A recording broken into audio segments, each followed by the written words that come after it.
Then बच्चों question number 41, if a convex lens of focal length 80 centimetre, concave of focal length 50।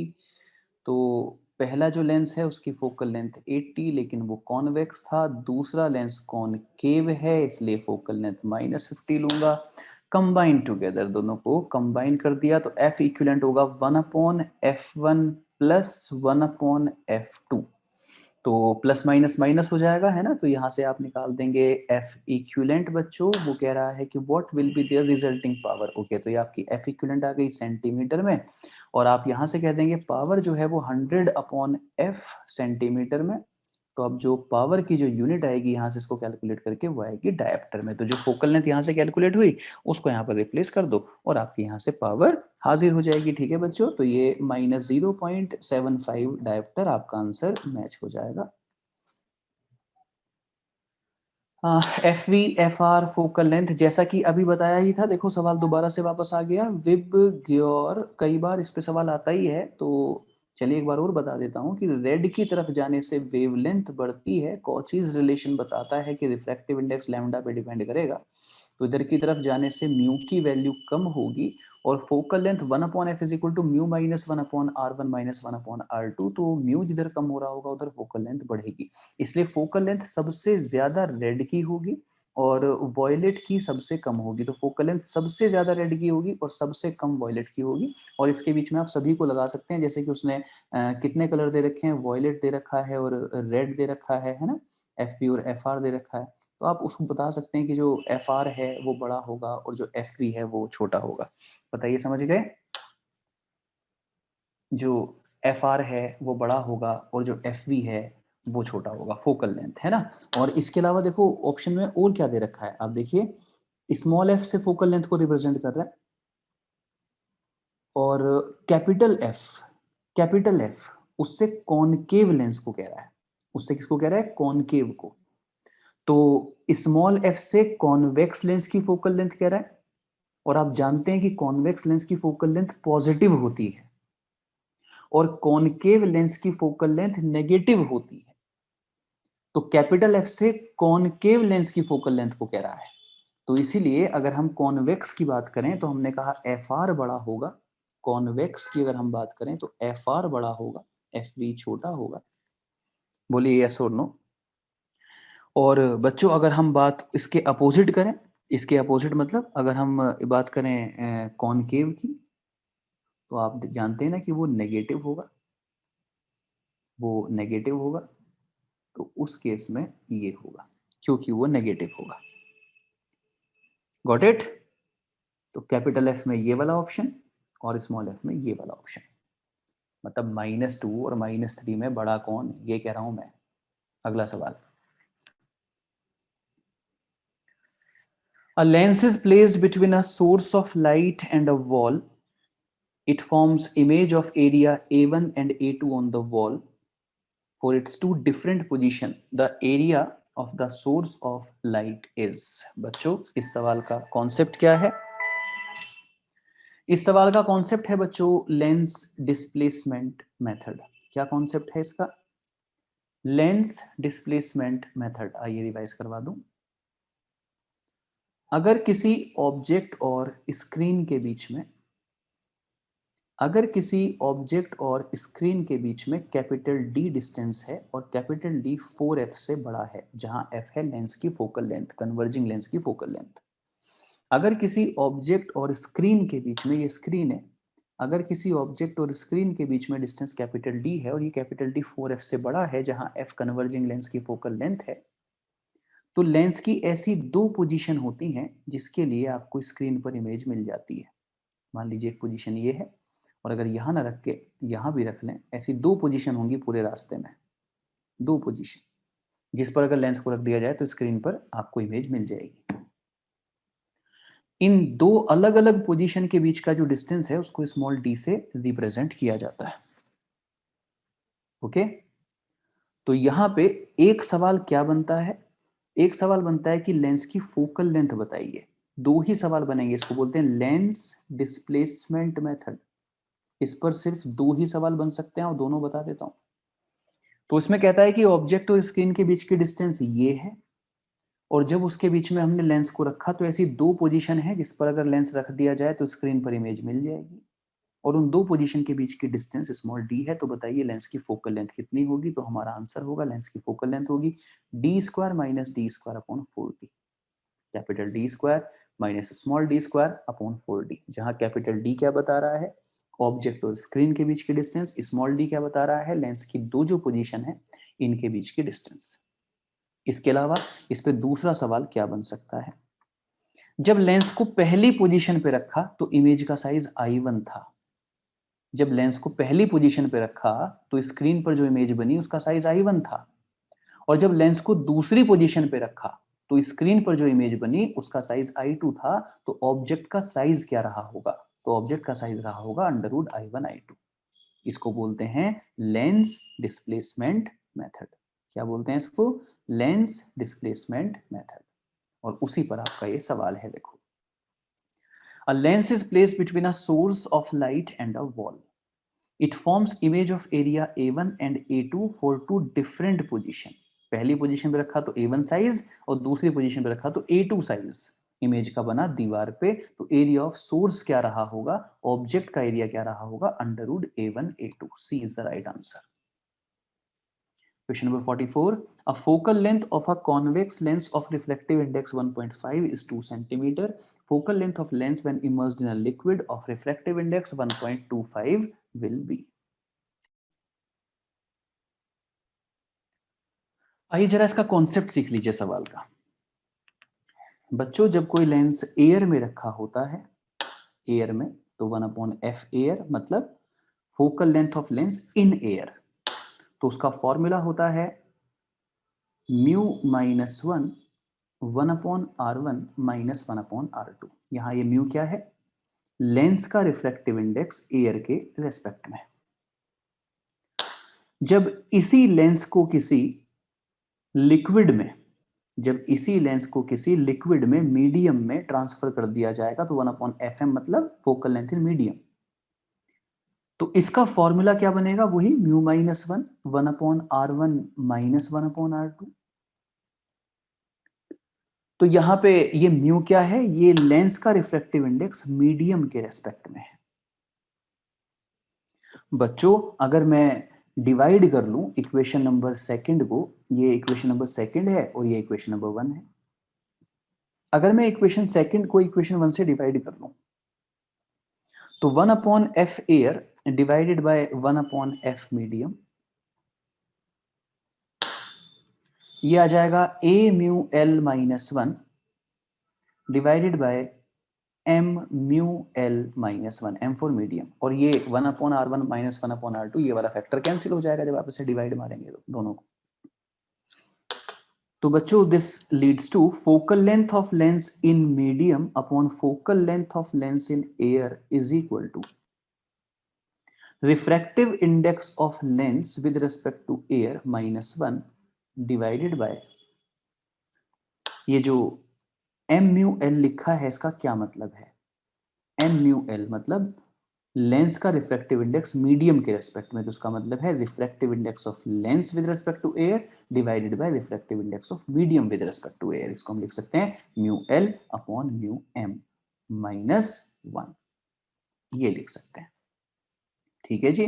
तो किसी medium में lens की focal length क्या होगी? डिवाइडेड बाय लेंस की फोकल लेंथ एयर में क्या थी, that is equal to refractive index lens का एयर के रेस्पेक्ट में -1 divided by refractive index lens का एयर के रेस्पेक्ट में अपॉन रिफ्रैक्टिव इंडेक्स मीडियम का एयर के रेस्पेक्ट में -1। सवाल पे चलें अपने वापस। किसी लेंस की फोकल लेंथ मीडियम में कितनी होगी डिवाइडेड बाय उसी लेंस की फोकल लेंथ एयर में कितनी थी, ये कैसे पता चलता है?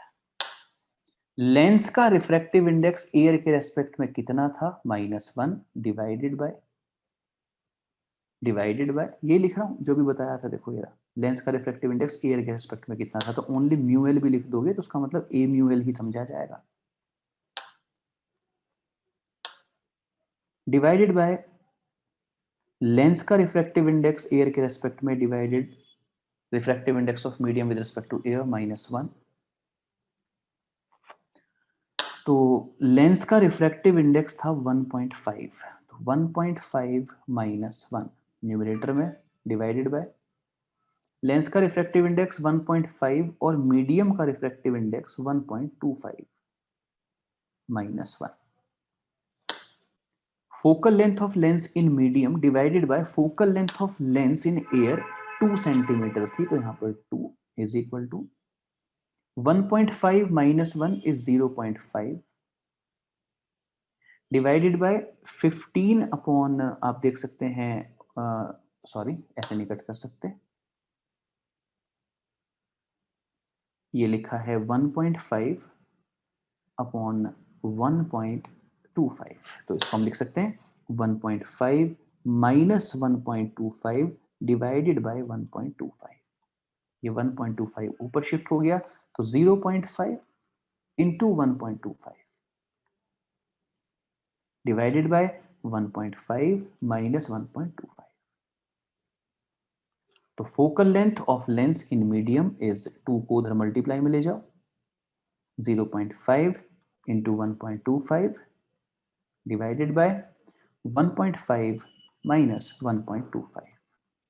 और देखो ना क्या फायदा हुआ है, 2 इंटू 0.5 1 हो गया, 1 इंटू 1.25 तो न्यूमरेटर में ओनली 1.25 और डिवाइडेड बाय नीचे ओनली 0.25। तो ये आपका focal length of lens medium में आ गया, आप देख सकते हैं 5 सेंटीमीटर, क्योंकि अब तो ये गया ना आराम से, ये 5 आया, तो 5 सेंटीमीटर इसका सही जवाब होगा। Okay, next question. A rays incident at an angle of incidence I on one surface of a small angle prism। बच्चों स्मॉल एंगल मतलब theta sine theta tan theta nearly equal, this is a prism. A ray of light incident at an angle of incidence I on one surface of a small angle prism and emerges normally from the opposite surface। दूसरी surface से normally बाहर निकली, तो angle of incidence कितना रहा होगा बच्चों? अगर दूसरी सरफेस से नॉर्मली बाहर निकली तो ऐसे निकली, देखो दूसरी सरफेस से देखो नॉर्मली बाहर निकली लाइक दिस, ये इसको एंगल ऑफ प्रिज्म कहते हैं, ए ऐसे। तो नॉर्मली मतलब ये एंगल 90 है, ये एंगल 90 है, ये एंगल 90 है, ये एंगल 90 है।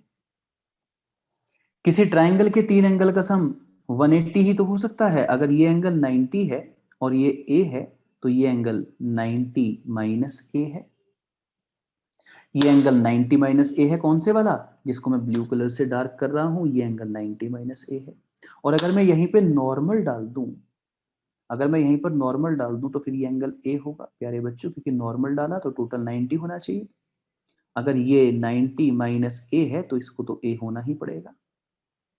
तो ये रे कुछ इस तरह से मान लीजिए यहां से आई होगी, ये आपका एंगल ऑफ इंसिडेंस है, तो ये मीडियम में जाके टूवर्ड्स नॉर्मल बेंड हो गई, तो ये आपका एंगल ऑफ रिफ्रैक्शन है।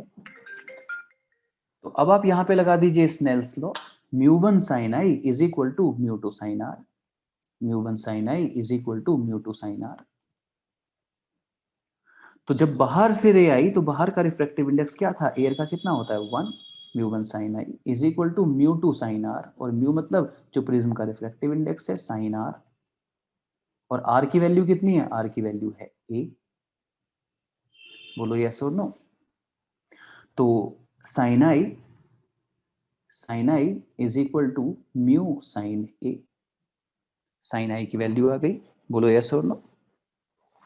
तो एंगल सब छोटे छोटे दे रखे हैं ना, तो साइन आई को म्यू ए कहो या आई को म्यू ए कहो एक ही बात है। एंगल सब छोटे दे रखे हैं इसलिए साइन ए को ए लिख दिया था मैंने, तो साइन आई को आई लिख सकता हूँ। तो एंगल ऑफ इंसिडेंस ही पूछ रहा है, तो angle of incidence mu A आ गया, सी हो गया सही जवाब इसका।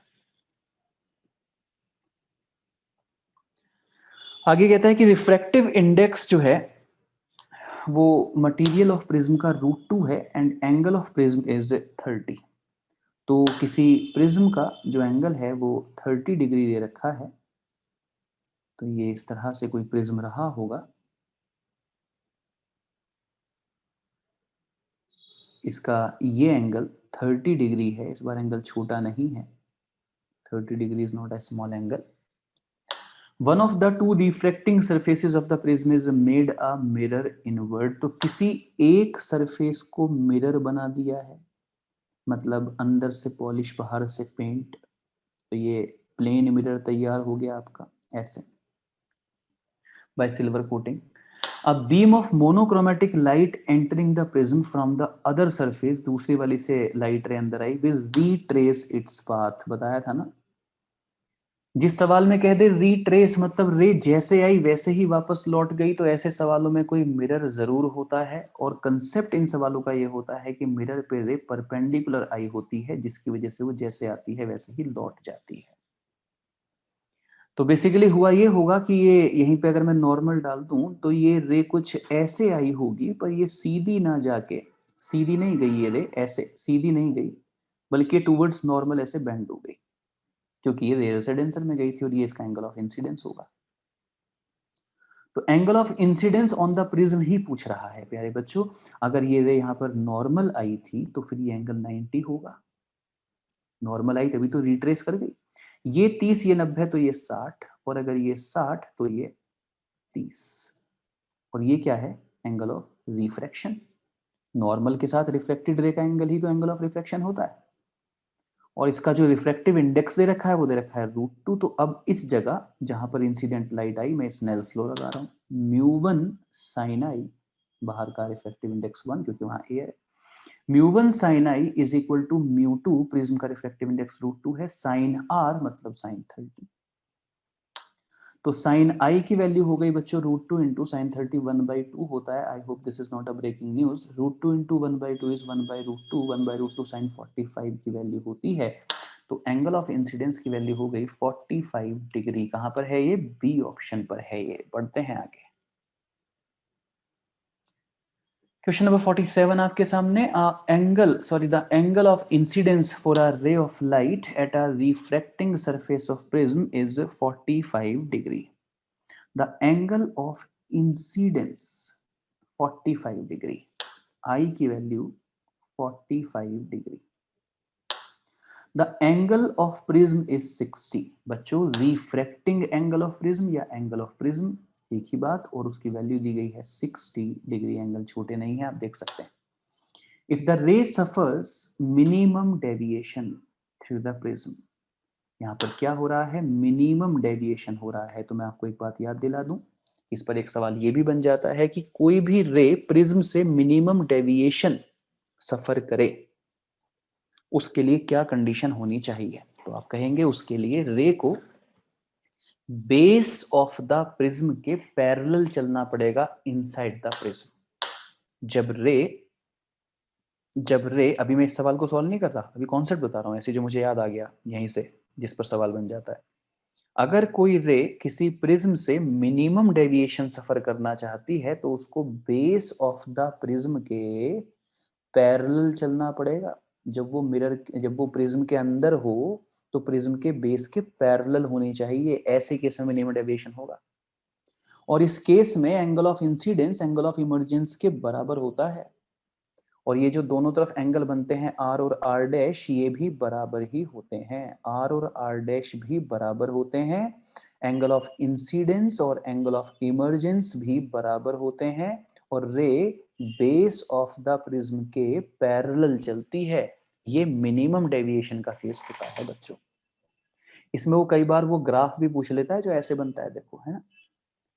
ठीक. जब आप आई को चेंज करते जाओगे तो डेविएशन कम होता जाएगा. और डेविएशन सबसे कम कब होगा? डेविएशन सबसे कम होगा, ये डेविएशन का ग्राफ बनाया मैंने आई के साथ, तो डेविएशन यहाँ पर कम है और इस टाइम आई की वैल्यू एंगल ऑफ इमरजेंस के बराबर होगी. इससे पहले भी डेविएशन ज्यादा होगा, इसके बाद भी, है ना. हॉकी स्टिक जैसे बन गया है ये ग्राफ. तो चलिए अब इस सवाल को पढ़ते हैं. खैर, इस सवाल में क्या पूछा है? Angle of incidence for a ray of light दे रखा है, एंगल ऑफ प्रिज्म दे रखा है, रे सफर मिनिमम डेविएशन दे रखा है. The angle of minimum deviation, एक तो एंगल ऑफ मिनिमम डेविएशन पूछ रखा है, and refractive index of material of the prism, और हमसे रिफ्रैक्टिव इंडेक्स पूछ रखा है. तो बच्चों कैसे होगा ये सवाल सॉल्व? देखो, डेविएशन जो है, प्रिज्म जो डेविएशन देता है उसका फॉर्मूला होता है I plus E minus are plus are dash, ये डेविएशन का फॉर्मूला होता है। फॉर्मूला बुकलेट में नोट कर लेना। एक और बात नोट कर लेना कि r प्लस आर डैश हमेशा a के बराबर होता है। डेरिवेशन थोड़ी करवा रहा हूं यहाँ पे, नहीं तो बता देता कैसे होता है। दो फॉर्मूले, एक तो डेविएशन का क्या फॉर्मूला होता है और दूसरा फॉर्मूला क्या बताया, दूसरा फॉर्मूला कि r प्लस आर डैश हमेशा a के बराबर होता है। Got it. अगर आपको ये डेविएशन मिनिमम चाहिए तो अभी बताया था i और e को बराबर होना चाहिए। अगर आपको डेविएशन मिनिमम चाहिए तो ऐसा होना चाहिए, तो मिनिमम डेविएशन कितना होगा, i plus I is 2i, और i कितना दे रखा है 45, और a कितना दे रखा है 60, तो 90 माइनस 60 बोलो कितना आ गया 30 डिग्री। कितना आ गया 30 डिग्री। ये हो गया बच्चों मिनिमम डेविएशन। ये हो गया बच्चों मिनिमम डेविएशन। आगे चलो। उसने कहा रिफ्रैक्टिव इंडेक्स ऑफ प्रिज्म बताओ।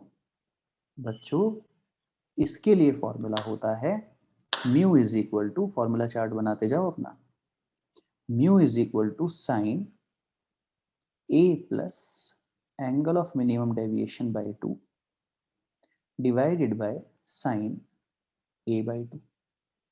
तो mu is equal to sine, बोलो a कितना दे रखा है 60 degree, angle of minimum deviation कितना आ गया 30 डिग्री, तो 60 प्लस 30 कितना हो गया 90, 90 बाई 2 क्या हो गया 45, तो ऊपर बचा साइन 45, नीचे साइन a बाई 2, a कितना है 60, तो 60 बाई 2 कितना हो गया 30, तो साइन 45 अपॉन साइन 30, साइन 45 कितना 1 बाई रूट टू, साइन 30 कितना 1 बाई 2, तो बोलो क्या आ गया 2 upon root two, 2 upon root two का मतलब रूट टू। तो एंगल ऑफ मिनिमम डेविएशन 30 और रिफ्रैक्टिव इंडेक्स रूट टू, बोलो कौन सा ऑप्शन डी। बिल्कुल फॉर्मूला बेस्ड बातें होंगी, है ना। और क्योंकि अभी अभी मैंने प्रिज्म पे बात की तो मेरी इच्छा है कि मैं एक बार वो सारे फॉर्मूले लिख दूं। जब प्रिज्म से डेविएशन निकालना हो तो किस एंगल पर रे आई और फाइनली किस एंगल पर बाहर निकली उसका सम माइनस प्रिज्म के अंदर जो दो एंगल बने हुए थे आर और आर डैश उनका सम। अगला formula R plus are dash हमेशा ए के बराबर होगा। अगला फॉर्मूला अगर डेविएशन मिनिमम है, अगर डेविएशन मिनिमम है, अगर एंगल ऑफ डेविएशन मिनिमम है तो ऐसे केस में आर और आर डैश बराबर होंगे, आई और ई बराबर होंगे, और ray inside the prism base के पैरेलल होगी। अगला सवाल, रिफ्रैक्टिव इंडेक्स ऑफ प्रिज्म का formula sine A plus del M by 2 divided by sine A by 2। इसके अलावा स्नेल्स लॉ तो लगा ही सकते हैं, mu one sine I is equal to mu two sine R. और बच्चों एक और फॉर्मूला, अगर प्रिज्म थिन हो, थिन प्रिज्म हो, एंगल बहुत छोटे छोटे बने हुए हो, तो उस केस में मिनिमम डेविएशन कितना हो जाता है। थिन प्रिज्म के केस में मिनिमम डेविएशन कितना हो जाता है, mu minus 1 into A. Okay. A beam of light consisting of red, green, and blue color is incident on a right-angled prism. The refractive index of the material of prism for the above red, green, and blue wavelength are 1.39, 1.44, 1.47 respectively. The prism will, और आगे option लिखे हैं, not separate the colour, separate any particular colour and all. तो बच्चों देखो, मान लीजिए कि कोई लाइट रे इस प्रिज्म पर इस तरह से आती है जैसे कि इन्होंने दिखाया है, लाइक दिस। तो अगर ये एंगल 45 डिग्री इन्होंने दिया तो ये एंगल भी 45 ही होगा, और यहाँ पर नॉर्मल डाल दें तो ये एंगल ऑफ इंसिडेंस भी 45 डिग्री ही होगा। और इस टाइम होगा ये कि रे डेंसर से रेरर मीडियम की तरफ जा रही है, और प्यारे बच्चों, जब कोई लाइट रे डेंसर से रेयर मीडियम की तरफ जाती है तो वो सीधी नहीं जाती बल्कि अवे फ्रॉम नॉर्मल बेंड हो जाती है। ओके, एंगल ऑफ रिफ्लेक्शन बड़ा होता है। और यहीं पर एक केस और होता है कि TIR भी हो सकता है। TIR भी हो सकता है कब? अगर angle of incidence critical angle से बड़ा हो। तो आप देख रहे हैं कि एंगल ऑफ इंसिडेंस 45 डिग्री है इस रे के लिए, और उन्होंने ये कहा है कि कौन सा कलर अलग हो जाएगा। बच्चों, साइन आई की वैल्यू होगी साइन 45, तो sine I is sine 45, sine 45 is 1/√2। अगर आई 45 है तो साइन आई की वैल्यू हो गई साइन 45, और साइन 45 कितना होता है? 1/√2 होता है। Got it? तो इसीलिए साइन आई की जो वैल्यू है वो ऐसे लिखूं मैं कि अगर angle of incidence critical angle से बड़ा हो जाए तो TIR हो जाता है। मतलब अगर साइन आई साइन C से बड़ा हो जाता है तो TIR हो जाता है। साइन आई मतलब 1/√2। अगर 1/√2 बड़ा हो गया साइन C से, साइन C का फॉर्मूला 1/μ, तो अगर रेसिप्रोकल ले लूं तो साइन बदल जाएगा। तो अगर √2 smaller than equal to mu आ गया तो TIR हो जाएगा। तो TIR कब होगा?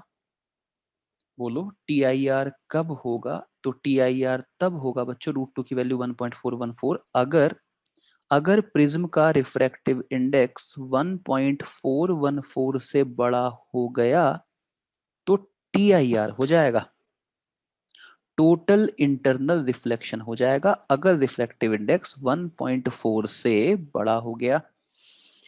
तो 1.414 से बड़े दो रिफ्रैक्टिव इंडेक्स हैं, एक 1.44 और एक 1.47।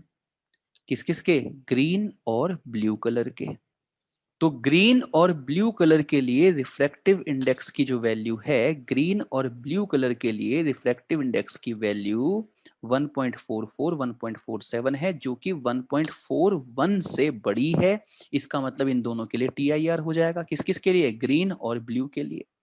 तो ग्रीन और ब्लू के लिए अगर TIR हो जाएगा तो ग्रीन कलर और ब्लू कलर तो इसी साइड ऐसे आ जाएंगे। टोटल इंटरनल रिफ्लेक्शन हो गया, angle of incidence equal to angle of reflection, तो ये तो इसी तरह से आ जाएंगे, दूसरी तरफ नहीं जा पाएंगे। और कौन सी लाइट के लिए TIR नहीं हुआ? रेड के लिए। तो रेड कलर की जो लाइट है वो बाहर निकल जाएगी। और जब ये यहां से आई थी तो इसमें रेड भी था, इसमें वॉयलेट भी था और इसमें ग्रीन भी था। ओनली रेड कलर की बाहर निकली, बाकी का TIR हो गया। तो कौन सी लाइट अलग हो गई? रेड कलर की लाइट बाकी सबसे अलग हो गई। तो हम कहेंगे कि separate the red colour part from green and blue. Green और ब्लू से रेड को अलग कर दिया जाएगा इस प्रिज्म के द्वारा। The refracting angle of prism is A।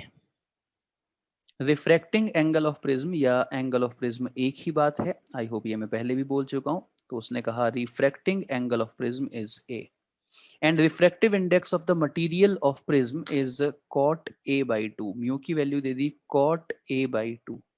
the angle of minimum deviation is, angle of minimum deviation पूछ लिया। तो बच्चों angle of minimum deviation हम बता देंगे। मुझे बताइए म्यू का फॉर्मूला क्या होता है? म्यू का फॉर्मूला होता है sine A plus angle of minimum deviation by 2 divided by sine A/2। बोलो, यही होता है।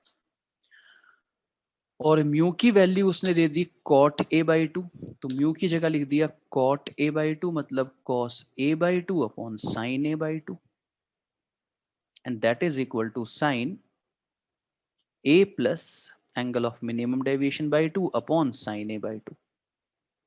sin A/2 से sin A/2 कैंसिल हो गया और हमारे पास क्या बचा? हमारे पास बचा cos A/2 is equal to sine angle of prism plus angle of minimum deviation by 2। आप जानते हैं कि sine 90 minus theta cos theta होता है। Sine 90 minus theta cos theta होता है, इसलिए कॉस ए बाई टू को sine pi by two minus A by two कह सकते हैं, is equal to sine angle of prism plus angle of minimum deviation by two. तो जब मैंने कंपेयर किया pi by two minus A by two, इसकी value A plus del M by two, two common cancel हो गया, pi minus A is equal to A plus del M, या pi minus two A is equal to del M. Pi मतलब 180, तो angle of minimum deviation आ गया 180 minus two ए। जी हाँ, ये option D में लिखा हुआ है। The angle of prism is A. One of its refracting surface is silvered. Light ray falling at an angle of incidence 2A on the first surface returns back through the same path. मतलब mirror जरूर रहा होगा, mirror पे रे perpendicular आई होगी। बोलो बात समझ गए? तो चलिए सवाल को करते हैं सॉल्व। ये आपका मिरर और इस मिरर की एक सरफेस पॉलिश करके प्लेन मिरर हमने बना दी,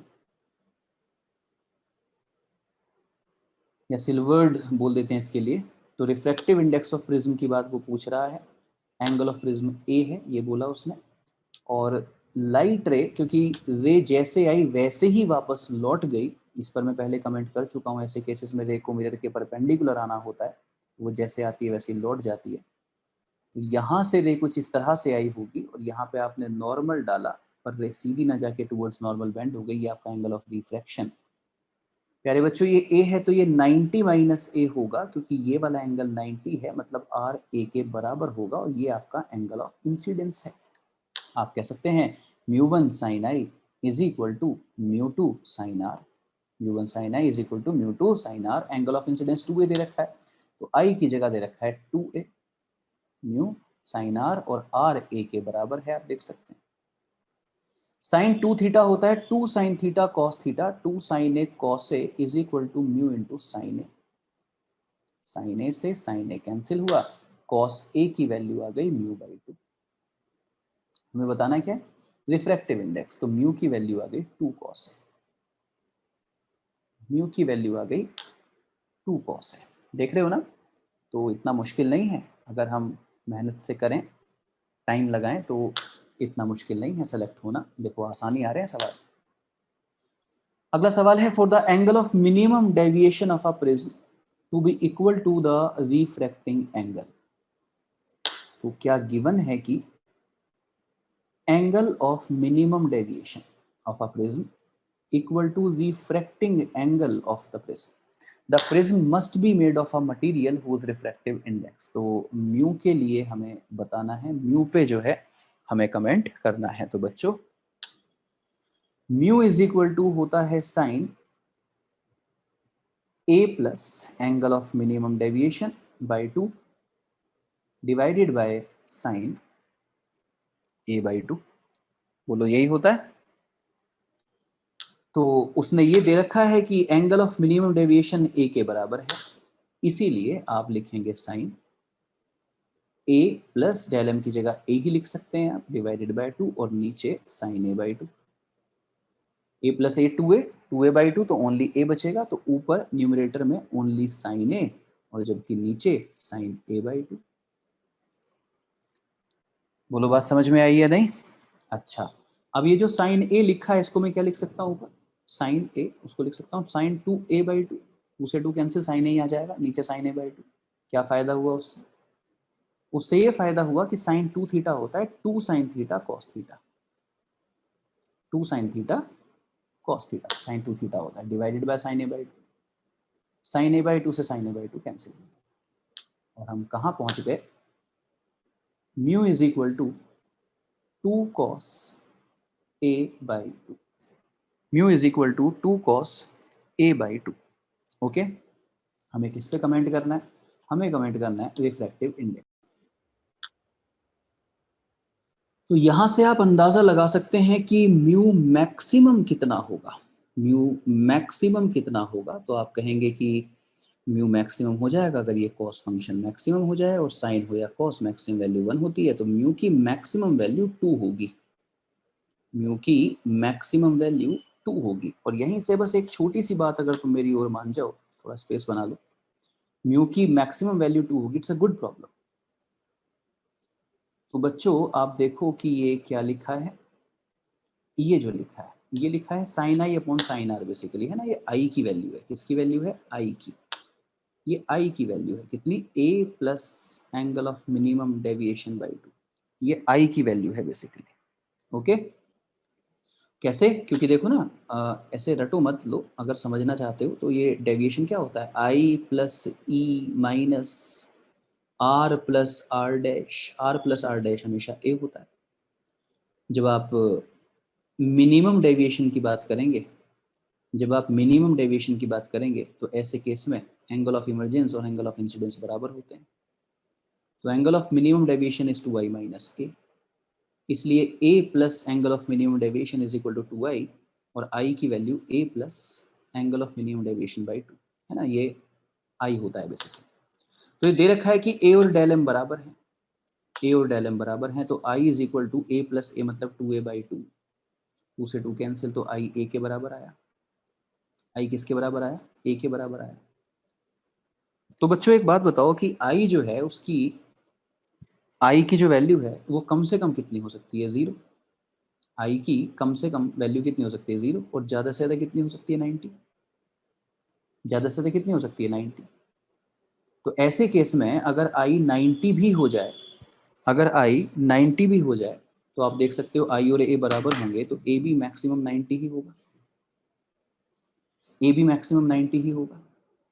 तो ऐसे केस में म्यू की वैल्यू हो जाएगी 2 कॉस ए बाई 2 मतलब 90 बाई 2 मतलब 45। तो mu is equal to 2 into cos 45 1 by root 2, तो ऐसे केस में म्यू आएगा रूट 2। मतलब म्यू 2 से ज्यादा तो हो ही नहीं सकता, और अदर केस में भी जाकर अगर देखें तो रूट 2, इसका मतलब म्यू की वैल्यू 2 और रूट 2 के बीच में लाई करेगी। म्यू की वैल्यू 2 और रूट 2 के बीच में लाई करेगी।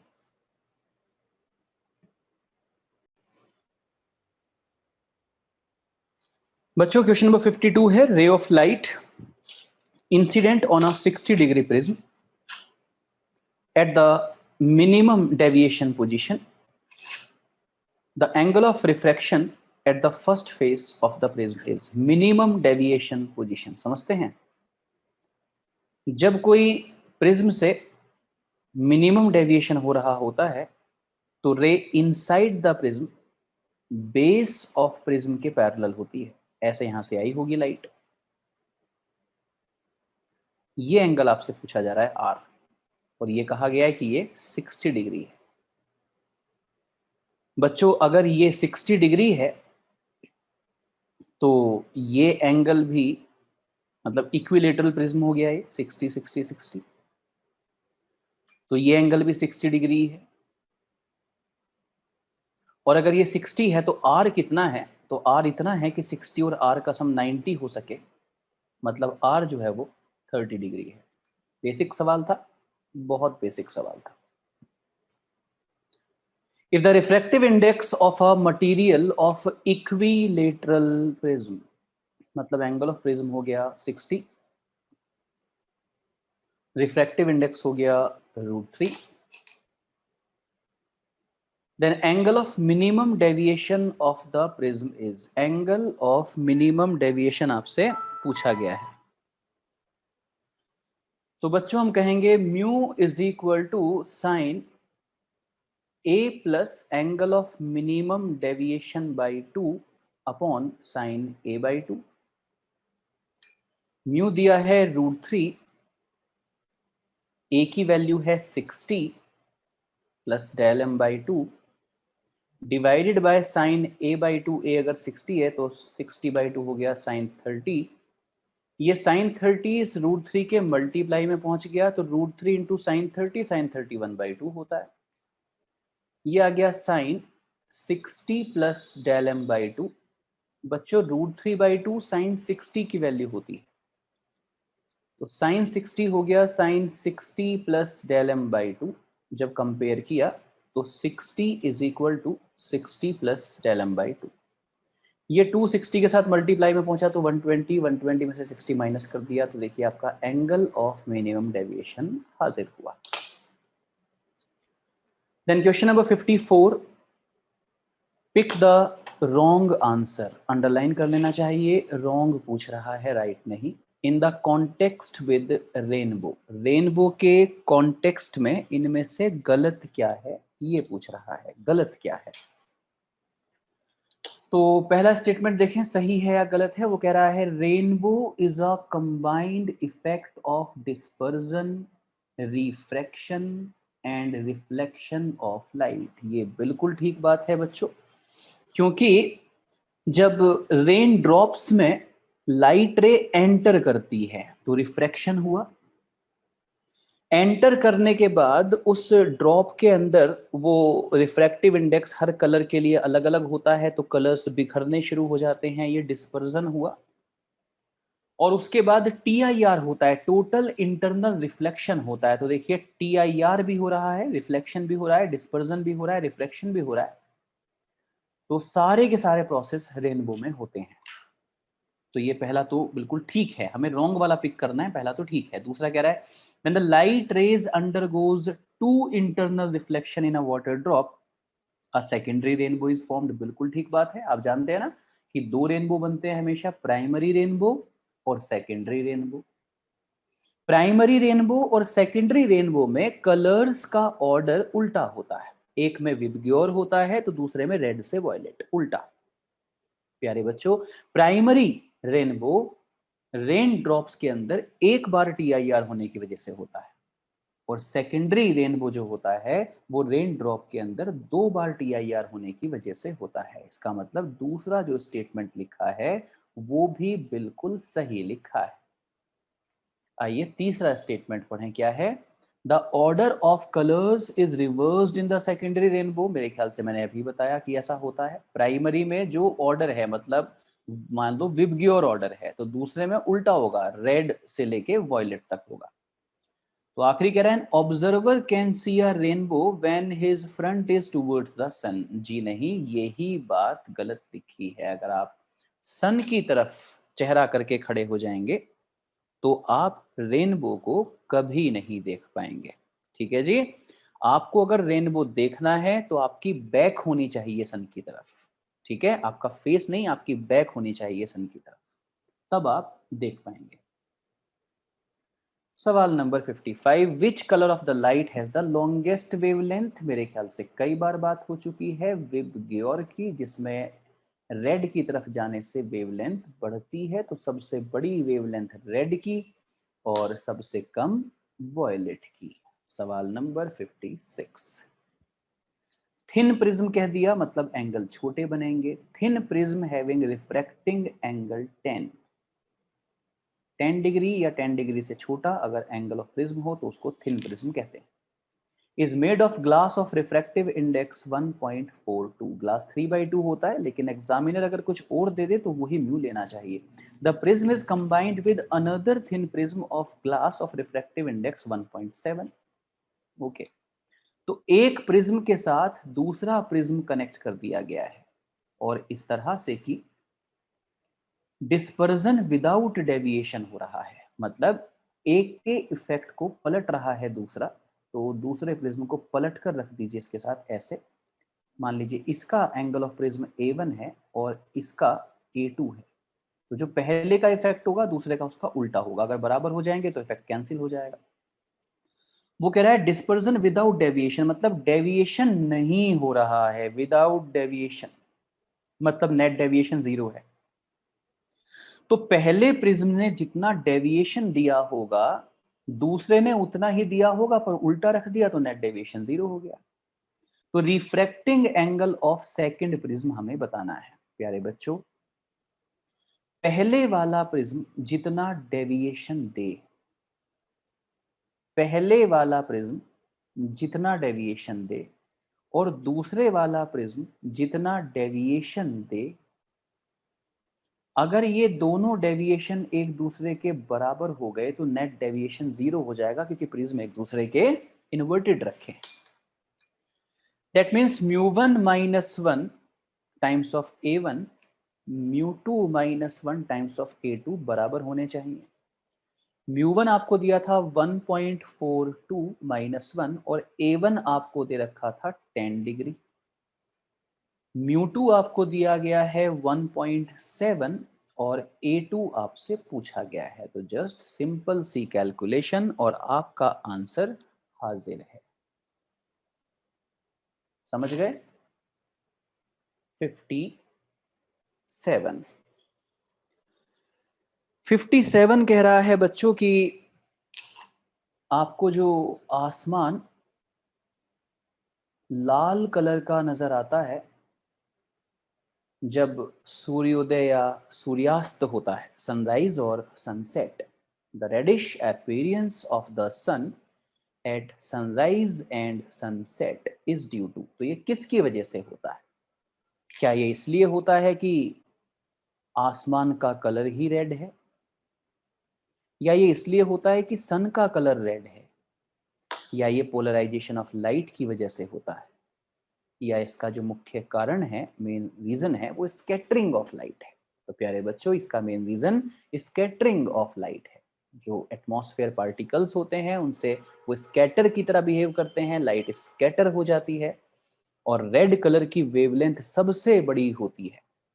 तो हमें जो सनराइज और सनसेट होता है उस टाइम सिर्फ रेड कलर का ही जो सूर्य है, सन है, वो नजर आ रहा होता है। ठीक है जी, सन का कलर रेड नहीं होता। Then question number 58, thin prism of angle 15, वैसे 10 डिग्री से छोटा होना चाहिए तभी थिन प्रिज्म कहते हैं, लेकिन अगर एग्जामिनर ऐसी लैंग्वेज बोल देता है तो उसने कहा एंगल 15 है फिर भी थिन मानिए, ऐसा उसने कह दिया तो उसकी बात मानिए, वही एग्जामिनर है भाई, जिसकी लाठी उसकी भैंस।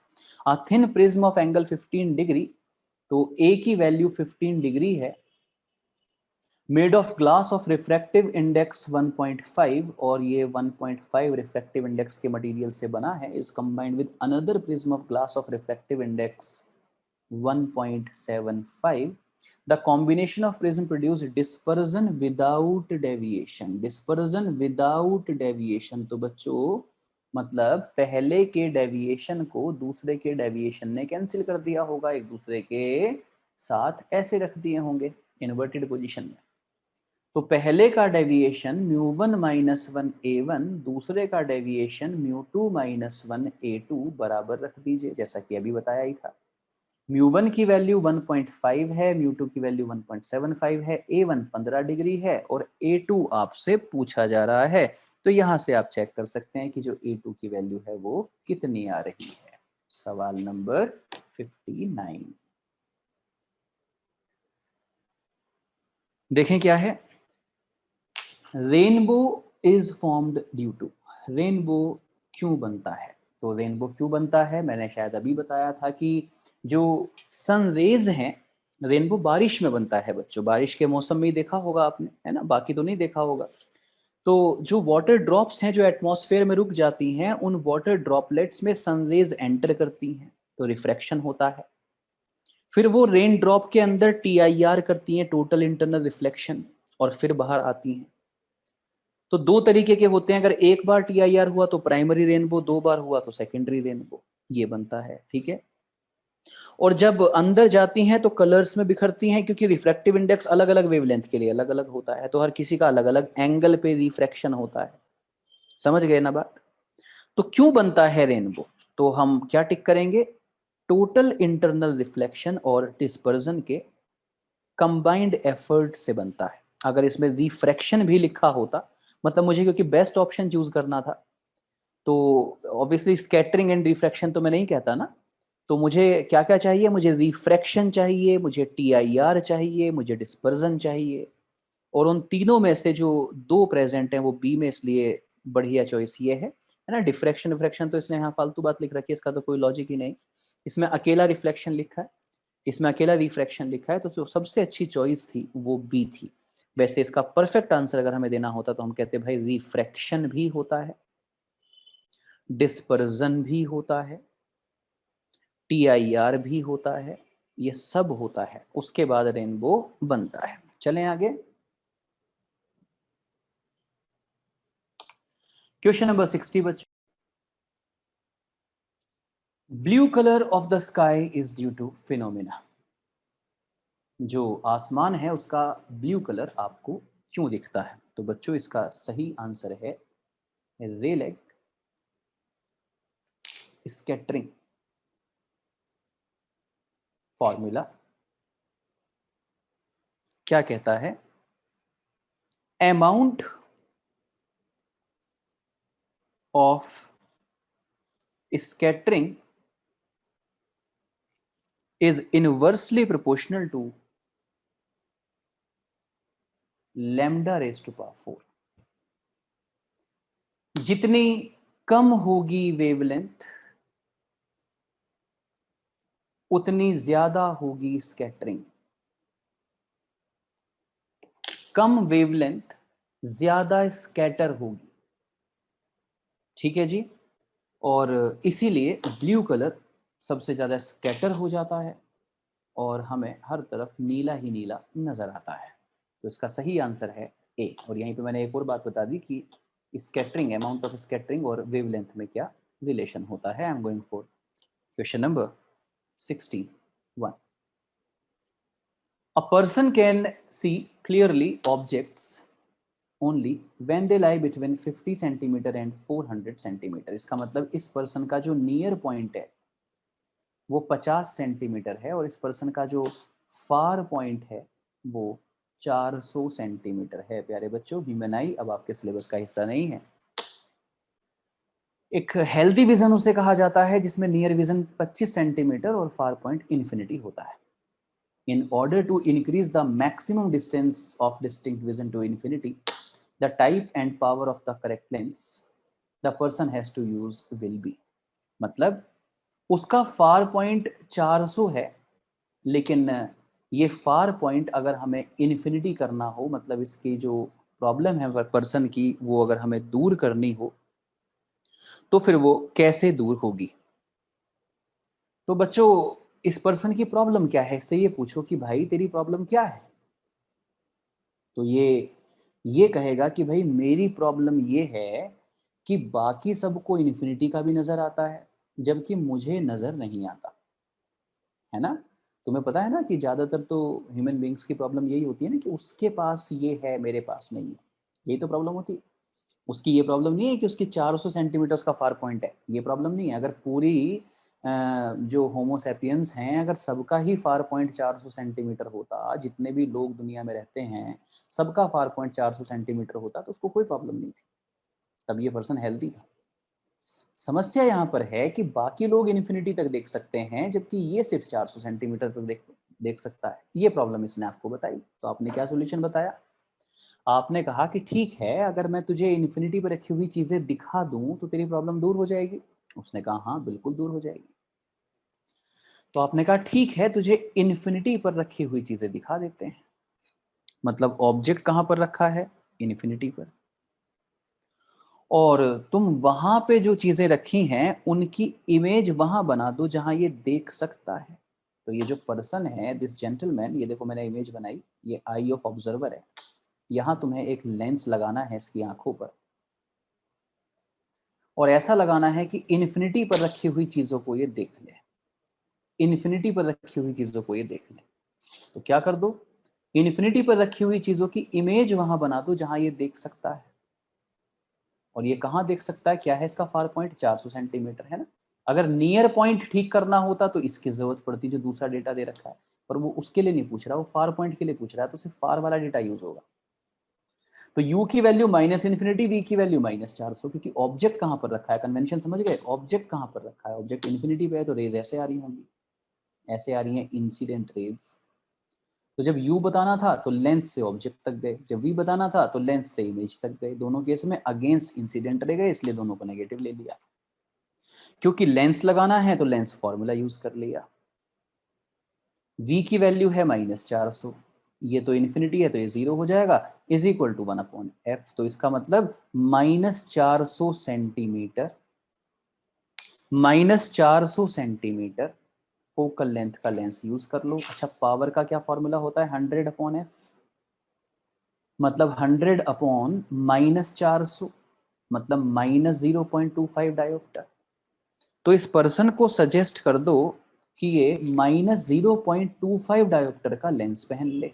और आप तो जानते हो ना कि माइनस अगर पावर आ रही है तो ये डाइवर्जिंग लेंस होगा, इसलिए आप इसको सजेस्ट कर रहे हो कि भाई कॉनकेव लेंस पहन ले -0.25 डायोप्टर का। तो तू बाकी जैसा हो जाएगा। कैसा हो जाएगा? बाकी जैसा, है ना। अच्छा होगा बुरा होगा पता नहीं, बाकी जैसा हो जाएगा। और उसको भी अच्छा या बुरा होने से थोड़ी मतलब है, उसको बाकी जैसा होना है। और आजकल सबको ऐसा ही तो होना है, अच्छा बुरा किसको होना है, सबको बाकी जैसा ही तो होना है। तो क्वेश्चन नंबर 62, इसी की तो रेस चल रही है आजकल। उसके पास ये है, उसके पास ये है, तुम्हें भी उसके जैसा ही होना है, भले ही वो कैसा हो। Question number 62, astronomical telescope has objective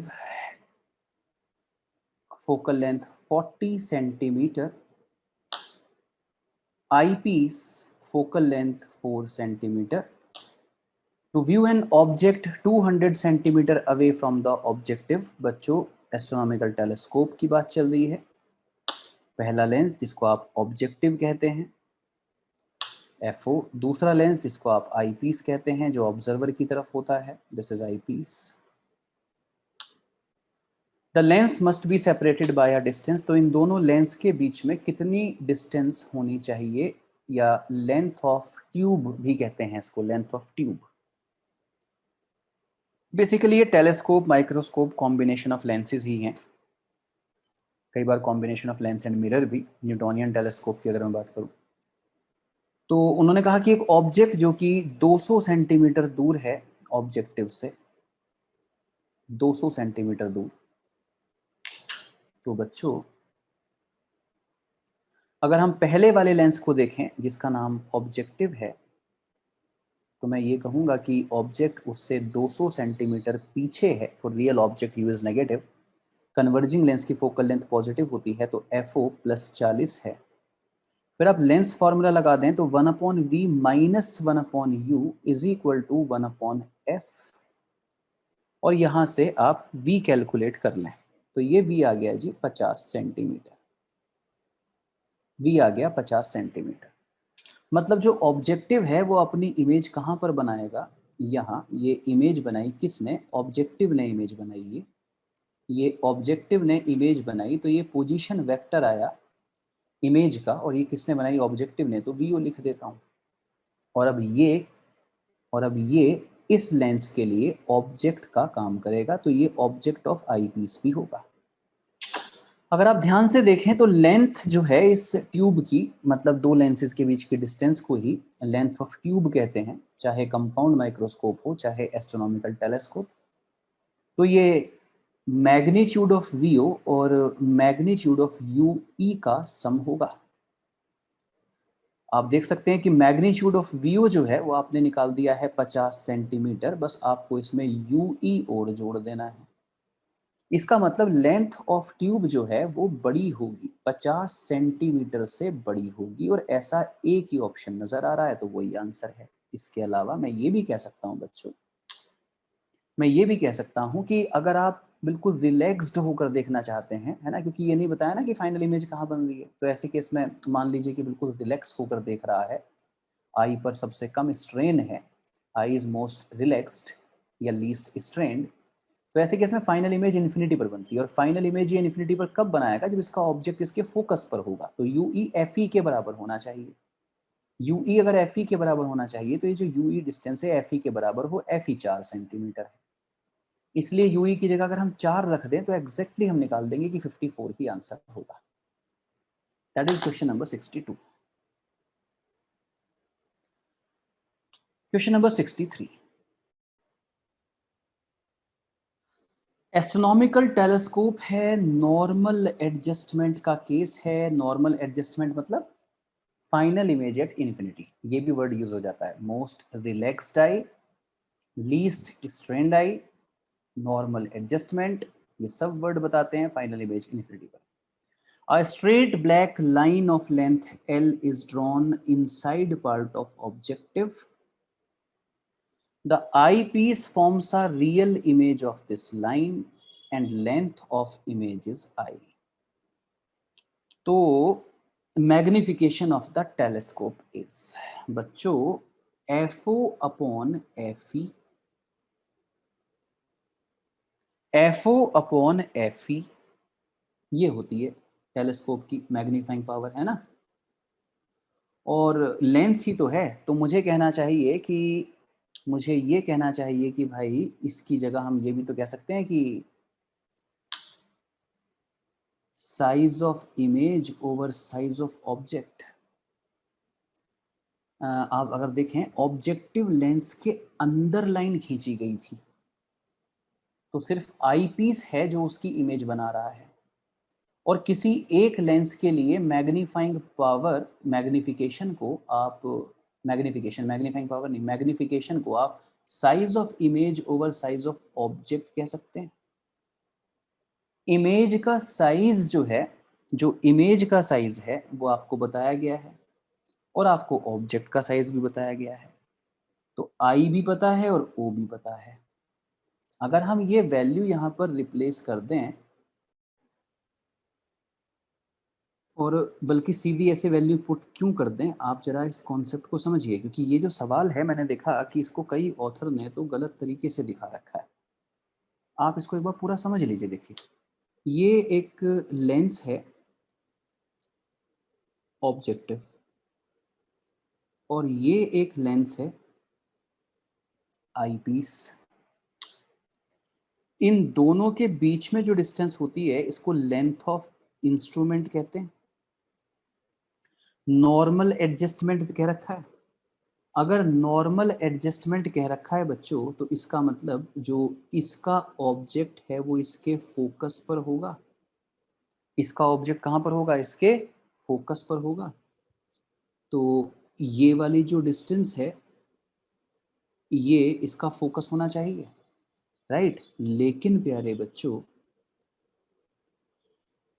लेकिन हो ये रहा है कि ऑब्जेक्ट इसके अंदर है, इसके अंदर है, इसके पीछे नहीं है।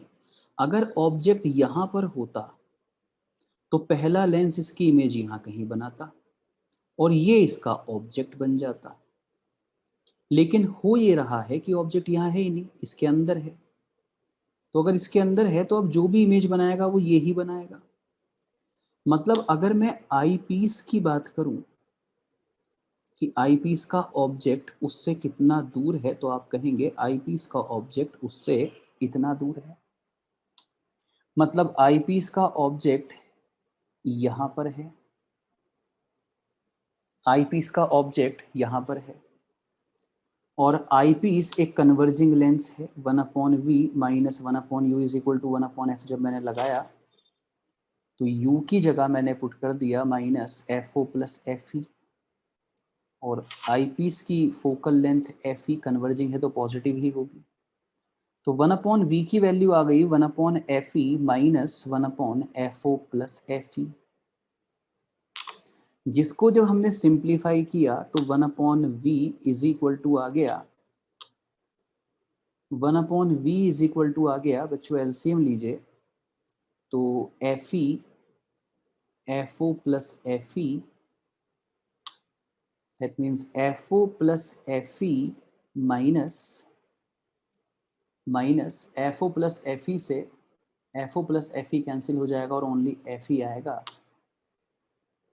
तो 1/v की वैल्यू हो गई FO upon FE, FO plus FE। ये हो गई 1/v की वैल्यू, मतलब v जो है वो आ गया FO प्लस FE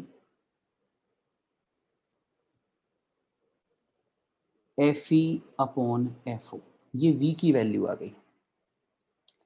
अगर आप मैग्निफिकेशन बताना चाहते हैं, मैग्निफिकेशन, अगर आप मैग्निफिकेशन बताना चाहते हैं तो आप कह दीजिए कि मैग्निफिकेशन होगा v/u, मैग्निफिकेशन होगा v/u, जहां v की वैल्यू जो है वो है FO plus FE upon FO, और u की वैल्यू क्या है? u की वैल्यू का मैग्नीट्यूड क्या है? FO plus FE। तो FO प्लस FE से FO प्लस FE कैंसिल हो जाएगा। इसीलिए जो मैग्निफिकेशन आएगा उसकी वैल्यू FE अपॉन FO आएगी। मैग्निफिकेशन की वैल्यू FE अपॉन FO आएगी। मैग्निफिकेशन होता क्या है? मैग्निफिकेशन होता है size of image over size of object, size of image over size of object. ठीक, तो FE अपॉन FO की जो वैल्यू आ गई, FE अपॉन FO की जो वैल्यू आ गई, वो इमेज का साइज और इमेज का साइज मतलब I, इमेज का साइज मतलब I, इमेज का साइज I, और ऑब्जेक्ट का साइज कितना? ऑब्जेक्ट का साइज L। ये FE अपॉन FO की वैल्यू हो गई। ओके, तो अगर FE अपॉन FO की ये वैल्यू है तो FO अपॉन FE की क्या वैल्यू हो गई? FO अपॉन FE की वैल्यू हो गई L अपॉन I।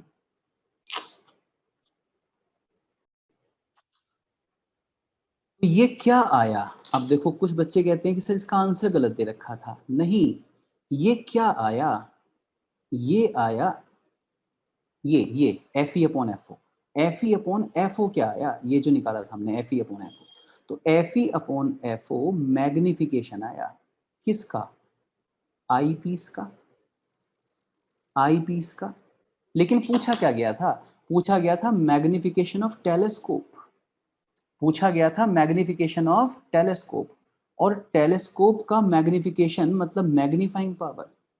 तो टेलीस्कोप की magnifying power FO upon FE होती है। तो तुमने जो निकाला वो FE अपॉन FO निकाला, वो I बाई एल आया, लेकिन magnifying power FO upon FE होती है, और FO अपॉन FE की वैल्यू होगी L अपॉन I। इसलिए इस सवाल का सही आंसर बी है, और बिल्कुल ठीक आंसर दे रखा था, कोई करेक्शन नहीं था इसमें। तो वैसे तो ऑप्शन ऐसे थे कि अगर किसी का I बाई एल भी आ गया तो उसने आसपास वाला वो बी टिक कर दिया, लेकिन मजा तब आता जब ये दोनों ऑप्शन प्रेजेंट होते, I बाई एल भी और L बाई आई भी, है ना, तो मजा आता। यहाँ तो ये थोड़ा बहुत कर गए, वो सही कर ही है सवाल।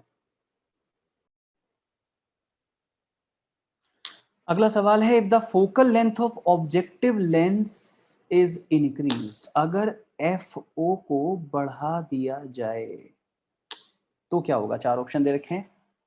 Magnifying power of microscope will increase, telescope decrease. ठीक है, मतलब किसकी मैग्नीफाइंग पावर पे क्या फर्क पड़ेगा? तो बच्चों, वैसे तो मैंने कहा कि कॉम्बिनेशन ऑफ लेंस ही होता है और फॉर्मूले डिराइव किए जा सकते हैं अलग अलग टर्म्स में, लेकिन एनसीईआरटी ने जो लिख रखा है, और देखिए एनसीईआरटी बेस्ड ही पेपर बनते हैं, तो अप्रोक्सीमेशन लिया हुआ है एनसीईआरटी ने। Magnifying power of compound microscope की जब बात करेंगे, और magnifying power of astronomical telescope की जब बात करेंगे, तो माइक्रोस्कोप की मैग्नीफाइंग पावर होती है length of the tube, approximation ले रखा है, length of the tube upon focal length of objective multiplied with D upon FE।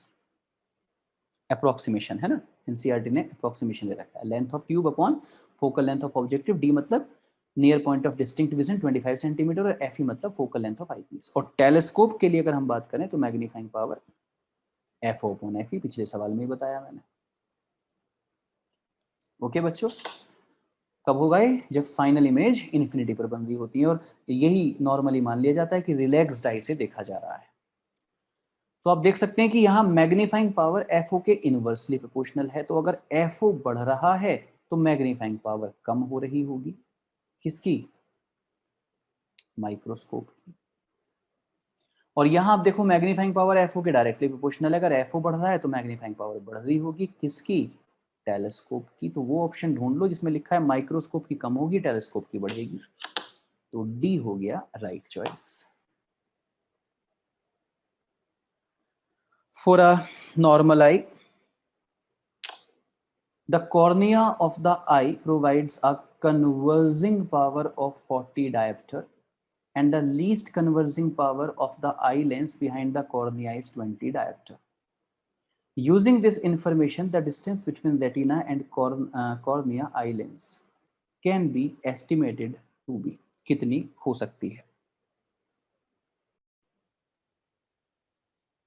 तो वैसे तो देखो ह्यूमन आई अब हमारे सिलेबस का हिस्सा नहीं है, लेकिन आप समझें कि इस सवाल को बच्चा समझ ही नहीं पाएगा क्योंकि वो इसको टर्म्स को ही नहीं समझता है। देखिए, लेंस ऑफ आई और आई लेंस अलग अलग बातें हैं। लेंस ऑफ आई और आई लेंस अलग अलग बातें हैं बच्चों। जब रे आई में एंटर करती है तो कॉर्निया, एक्वस ह्यूमर, उसके बाद लेंस ऑफ द आई, उसके बाद विट्रस ह्यूमर, और फिर वो रेटिना तक पहुंचती है। तो आई में एंटर करने से रेटिना तक पहुंचने के बीच में हर जगह उसका क्या हुआ है, रिफ्रैक्शन, और इस सब को मिलाकर कहा जाता है आई लेंस। जबकि लेंस ऑफ आई उस प्रोटीन की बनी हुई स्ट्रक्चर को कहते हैं जिसको आपकी जो सस्पेंसरी लिगामेंट होते हैं, जो पकड़ के जो रखते हैं, उसको उसको लेंस कहते हैं। प्रोटीन से वो बना हुआ होता है। 1.33 के आसपास उसका रिफ्रैक्टिव इंडेक्स होता है। तो उसने कहा for a normal I the cornea of I provides a converging power of 40D and least converging power of the eye lens behind the cornea. मतलब कॉर्निया के बाद जितना आई लेंस बचा, कॉर्निया भी आई लेंस का ही हिस्सा है। Eye lens क्या है, मैं फिर से कहूं कि रे पहले कॉर्निया में गई, उसके बाद एक्वस ह्यूमर में गई, फिर लेंस में गई जो प्रोटीन की स्ट्रक्चर है, लेंस जैसा लगता है देखने में, फिर विट्रस ह्यूमर में गई, फिर रेटिना पे पहुंची। तो कॉर्निया, एक्वस ह्यूमर, लेंस और विट्रस ह्यूमर सबको मिला के आई लेंस कहते हैं। सबको मिला के मतलब 4 लेंस रखे हैं कॉन्टेक्ट में, एक कॉर्निया, एक एक्वस ह्यूमर, एक लेंस और एक विट्रस ह्यूमर, चारों चीज मिलके रखी। तो उनमें से एक जो है कॉर्निया, उसकी पावर दे रखी है। तो पी इक्विवेलेंट क्या होता है, पी इक्विवेलेंट होता है P1 plus P2 and so on, जितने भी लेंस रख दिए जाएं। तो उनमें से एक की पावर 40D और बाकी जो भी बचा उसकी 20D है। मतलब इक्विवेलेंट पावर जो है कम से कम वो 60D होगी। तो जो आपका आई लेंस बना उसकी इतनी पावर 60D बनी लीस्ट। आप जानते हैं कि पावर को मैं 100/f भी लिख सकता हूं। तो यहां से f की वैल्यू मेरे पास आ जाती है 10/6, मतलब 5/3 सेंटीमीटर। ये मेरे पास f आ गया। तो वो कह रहा है कि the distance between retina and cornea eye lens. तो आप जानते हैं ना कि अगर इन्फिनिटी से रेज जाएंगी तो फोकस पर जाएंगी। तो फोकस कम से कम इतना होना चाहिए जितना रेटिना की डिस्टेंस हो गई लेंस से, और वो कितनी हो गई 5/3, मतलब 1.67 के आसपास। तो ए इसकी राइट चॉइस है 65 की। ओके। पर मैंने कहा अब ये सब सिलेबस में है नहीं। मैंने पहले ही कह दिया था कि ह्यूमन आई अब लेटेस्ट सिलेबस से बाहर कर दिया, लेकिन आई डोंट नो कि कॉम्पिटिटिव एग्जाम में इसका सवाल हो सकता है फिर पकड़ा दें कोई एक, राइट, कभी भी सिलेबस में इसको दोबारा शामिल कर दें। अगला सवाल, magnifying power of telescope is 9 when it is adjusted for a parallel rays. The distance between the objective for parallel rays, the distance between the objective and, अच्छा तो यहाँ पे देखो करेक्शन हो गया, when it is adjusted for parallel rays, the distance between the objective for parallel rays। तो यहाँ से ये देखो ना, ये for parallel rays ऑब्जेक्टिव, ये 2 बार टाइप हो गया तो इसको काट देते हैं, और इसको काटते ही लैंग्वेज एकदम परफेक्ट हो जाएगी। Magnifying power of telescope is 9। Magnifying power of telescope is 9, मतलब FO अपॉन FE की value 9। Equation number 1, when it is adjusted for parallel raise, जब ये पैरेलल रेज के लिए एडजस्टेड था, और पैरेलल रेज कहां से आती है, इन्फिनिटी से, तो इन्फिनिटी के लिए एडजस्टेड था, ये इसका मतलब हो गया। The distance between objective and eyepiece is 20। तो distance between objective and eyepiece मतलब FO प्लस FE, इसकी वैल्यू 20 है। देखो ना, ये ऑब्जेक्टिव होता है और ये आईपीस होता है। और टेलीस्कोप किस लिए यूज होता है, बहुत दूर की चीजों को देखने के लिए। और बहुत दूर अगर ऑब्जेक्ट है तो इसने इमेज कहाँ बनाई होगी, अपने फोकस पे, और ये इमेज इसका ऑब्जेक्ट होगा। और ये भी कहाँ इमेज बना रहा है, इन्फिनिटी पे, क्योंकि उसके लिए एडजस्टेड है ये, ऐसा बोला सवाल में उसने। तो ये FO है और ये FE है, तो दोनों के बीच में कितनी डिस्टेंस हो गई, FO प्लस FE। तो ये बाय डिफॉल्ट है कि अगर टेलीस्कोप है तो वो बहुत दूर की चीजों को देखने का काम आता है, इसलिए हम ज्यादातर टेलीस्कोप के केस में जो ऑब्जेक्टिव की इमेज होती है उसको FO पर ले लेते हैं, और ये इमेज आईपीस के लिए ऑब्जेक्ट का काम करता है, इसको भी फोकस के बराबर ले दें। क्यों? क्योंकि अगर बताया नहीं जाता तो ये माना जाता है कि रिलैक्स्ड आई से देख रहे हैं, तो उस केस में इसको FE होना चाहिए। तो FO प्लस FE की वैल्यू 20 दे रखी है, equation number second. The focal length of the lens, इस दोनों इक्वेशन को सॉल्व करके आंसर निकाल लो। तो FO की जगह इक्वेशन 1 से क्या लिख सकते हैं, 9FE। तो 9FE प्लस FE अगर 20 है, मतलब 10FE अगर 20 है तो बच्चों FE की वैल्यू 2 है, और अगर FE की वैल्यू 2 है तो उसको यहां पर पुट कर दीजिए, तो FO की वैल्यू 18 है। तो 18 सेंटीमीटर और 2 सेंटीमीटर इसका आंसर हो जाएगा। देखो कैसे बेसिक से सवाल आ जाते हैं। An astronomical telescope of 10-fold angular magnification, तो जी ये इसने क्या टर्म बोल दी, सबसे पहले तो इसको समझने की जरूरत है। 10-fold angular magnification, देखिए angular magnification is magnifying power, angular magnification is magnifying power, और वो दे दी 10-fold मतलब 10, मतलब वो 10 टाइम्स कर देता है, ओके, मैग्नीफाइंग पावर। और ये एस्ट्रोनॉमिकल टेलीस्कोप भी बोला उसने। तो FO अपॉन FE की वैल्यू उसने 10 दे दी, इक्वेशन नंबर 1। ओके जी, आगे बढ़े। आगे कह रहा है has a length of 44 centimetre, तो लेंथ दे दी 44 सेंटीमीटर, इसका मतलब FO प्लस FE 44 दे दिया। फोकल लेंथ ऑफ ऑब्जेक्टिव बताओ, FO पूछ लिया, तो बताओ FE को मैं क्या लिख सकता हूं, FO बाई 10। तो FO प्लस FE की जगह लिख दिया FO by 10 is equal to 44। तो 11 FO बाई 10, समझ गए क्या किया, एलसीएम लिया। 11 FO by 10 is equal to 44। तो FO की वैल्यू कितनी आ गई, 40। बोलो बात समझ में आ गई? ये देखो, चलें अगले सवाल पे। अगला सवाल देखिए, 4 lenses of focal length plus minus 15 centimetre plus minus 150 centimetre, 4 lens हैं। एक लेंस की फोकल लेंथ है +15, एक की फोकल लेंथ है -15, एक लेंस की फोकल लेंथ है +150 और एक लेंस की फोकल लेंथ है -150। ये है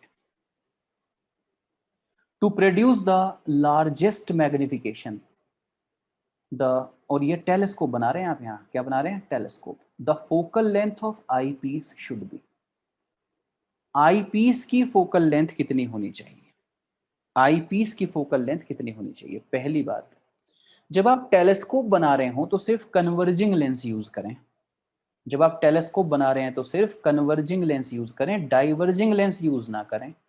इसीलिए ये नेगेटिव वाले तो मैं हटा देता हूं। आपको लार्जेस्ट मैग्निफिकेशन चाहिए भाई, FO अपॉन FE। अगर आपको एंगुलर मैग्निफिकेशन मतलब मैग्नीफाइंग पावर लार्जेस्ट चाहिए तो FE कम से कम चाहिए, और बस ये 4 ही अवेलेबल थे, यूज पॉजिटिव वाला ही करना था। तो FE कम चाहिए तो कम फोकल लेंथ वाला मतलब 15 सेंटीमीटर वाला यूज कर लो। इसलिए जो आंसर हुआ वो हुआ ये। तो बच्चों ये देखो खत्म हो गया। तो इसका मतलब मैंने 35 सालों में रे ऑप्टिक्स के जितने सवाल आए मैंने वो सारे डिस्कस कर दिए नीट के। इसी तरह से दूसरे फोल्डर में वीडियो अपलोडेड हो जाएगी जिसमें मैं जेई मेंस में जितने भी सवाल रे ऑप्टिक्स से आए वो डिस्कस कर दूंगा। आप किसी भी चैप्टर के जब सारे सवाल कर लेते हैं नीट और जेई मेंस में आए हुए इस तरह से, एक एक फॉर्मूला एंड ऑल पूरा एक्सप्लेनेशन के साथ, तो फिर आप एग्जाम में जाने के लिए बिल्कुल तैयार हैं, यकीन मानिए। ओके, चलिए।